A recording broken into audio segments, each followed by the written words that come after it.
Alright, good morning guys. Ngayon po ay gagawa po tayo ng playlist para po makatulong tayo sa mga baby pa na channel na hindi pa po marunong gumawa ng playlist. Okay? So ituturo po natin yan step by step. Una po ay sa phone. Kasi karamihan naman tayo nag-YouTube tayo sa phone, ano? And then secondly, gagawin po natin yan sa laptop. So unang-una, syempre pupunta tayo sa ating channel. Ito na po yung channel ko, 'di ba? Ateling Gray Official. Then pupunta po tayo sa your videos. Ayan. Now, dito po may mga category, diba? Sorted na po siya from videos, shorts, and live. So, wag po nating pagsasama-samahin. Dapat nakasegregate po ang live stream mo sa mga videos mo. Sa mga shorts po, pwede nyo pong gawan ng playlist yan, but it's up to you kasi views din po yan pag na-play nila, diba? So, ang gagawin po natin, say for example, dito po tayo sa shorts. Yung shorts ang gawa natin ng playlist. Okay? So, dito tayo. Click natin yung mga shorts. So, ayan. Ang daming shorts, ano? Ang daming shorts, no? Very easy lang po. Straightforward lang po ang gagawin natin. Now, dito, meron po tayong tatlong tuldok dyan, di ba? Tatlong tuldok. Ayan. Tatlong tuldok. I-click natin. Now, ang sabi dito, save to playlist. Okay? Now, i-click po natin yung save to playlist kasi wala ka pang playlist kaya gagawa ka pa. Now, meron po akong isang playlist dito. Ayan, yung My Music.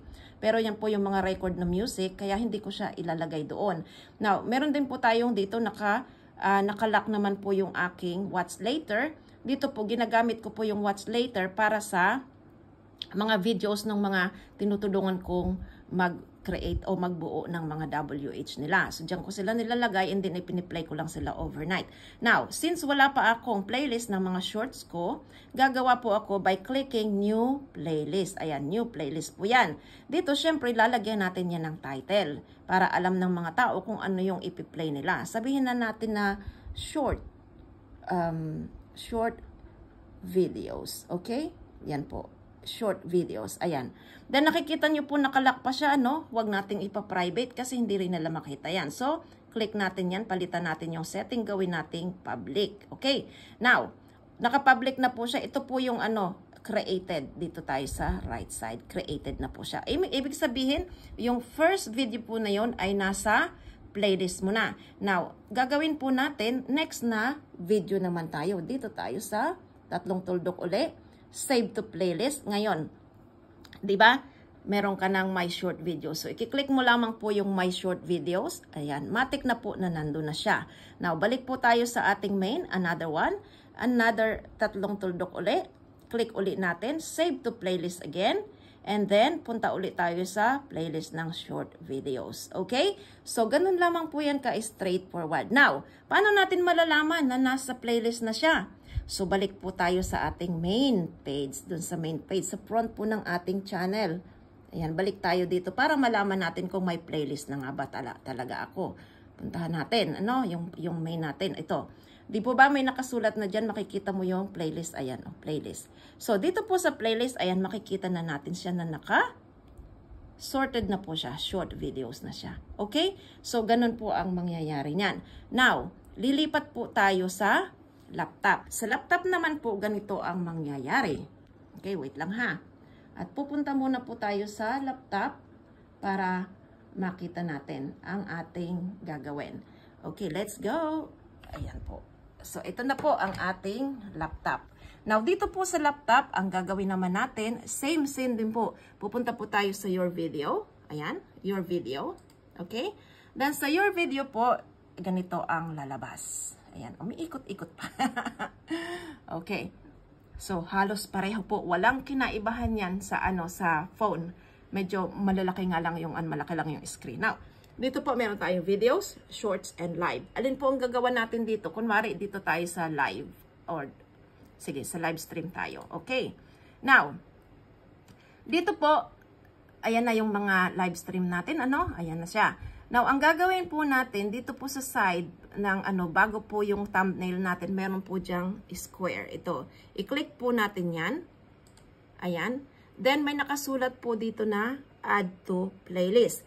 Since, kasi nga, wala akong playlist ng live, diba? My Music and Short Videos. Mag-create na naman tayo ng bagong playlist. Ayan po, nakasulat dito, new playlist naman. Gagawa ulit tayo. I-click natin yung new playlist. Create ulit tayo. Ano bang title nito? Live stream naman kasi yan yung pinili natin. Live stream. Ayan, ito po yung title and syempre description.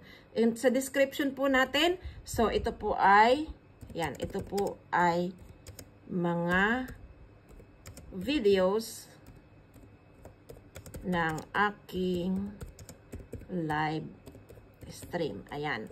So, ayan po ang description. Lagi po yan natin tatandaan. Now, lagi po siyang always na naka-public. Ito po, ano na ito, default na ito, hayaan nyo na yan yung date published and the newest. And then, i-create po natin. Okay? I-click lang natin yung create. Then, meron ka ng live stream. So, ibig sabihin, yung unang video na yon, matik po yun ay nakalagay na sa iyong playlist. Now, second, meron pa tayong isa pa. Gapa pa ulit tayo ito. I-click ulit natin yung second video natin. Click ulit natin, add to playlist again. And then, alam na natin kung saan natin ilalagay. Ilalagay natin sa live stream. Alright? And save again. Now, paano natin malalaman kung nandun na siya? So, balik po tayo sa ating main channel. Diba? Ayan. Main channel tayo. Babalik tayo sa main channel natin. I-click natin yung little video, picture na yun. Your channel. Okay? So, ang pupuntahan po natin is yung main page natin. Ito. Ayan. Now, andyan po. I-click natin yung playlist. Ayan. So, dito po makikita natin. Ayan na siya. Diba? Naka-playlist na po yung ating ginawang live stream plus yung short video sa phone. Ganyan lamang po ka-easy. Ganyan lang po ka-straightforward ang paggawa ng playlist. Alright? So, kung naglilito po kayo, ay panoorin nyo muli. Alright? So, maraming salamat po and bye-bye.